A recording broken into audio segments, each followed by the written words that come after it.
And now back to a News Channel 5 exclusive. A local family is a step closer to finding justice for a local woman murdered more than 10 years ago. And Rochelle Ritchie is joining us now live to continue the story of Teresa Doyle. Rochelle?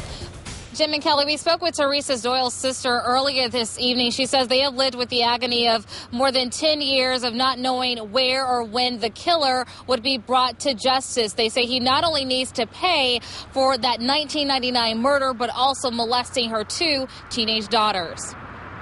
I have a lot of sleepless nights. Inside this small rectangular box is all that remains of the life of 35-year-old Teresa Doyle. We've waited a long time for her story to be told. The last 2 years of Teresa's life can only be described as heartbreaking and brutal. We really want to just bring him to justice. In 1997, she was beaten and raped behind a convenience store in Palm Beach County. 2 years later, the day before she was to testify against her attacker, Raymond Soria, her petite body was found floating in the St. Lucie River. For 12 years, police say this man, Angel Benitez Colon, has remained free, believed to not only be responsible for murdering Doyle, but also molesting her two teenage daughters, Stephanie and Amanda. It's been tough, I'm always looking behind my shoulder, seeing if he's there. Stephanie was just 14 years old at the time of her mother's death and says getting justice for her, her sister, and mother is all she could ask for. You could be the person you go to the grocery store checking you out. February 5th, the days of freedom will be numbered for Colon as the team of America's Most Wanted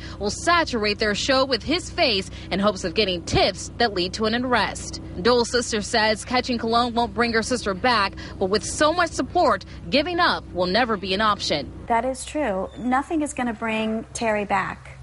But we can seek justice for her, and we definitely can show my nieces that this person didn't get away.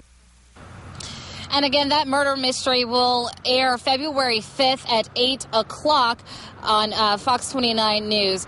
Live in Lake Worth, Rochelle Ritchie, WPTV News Channel 5.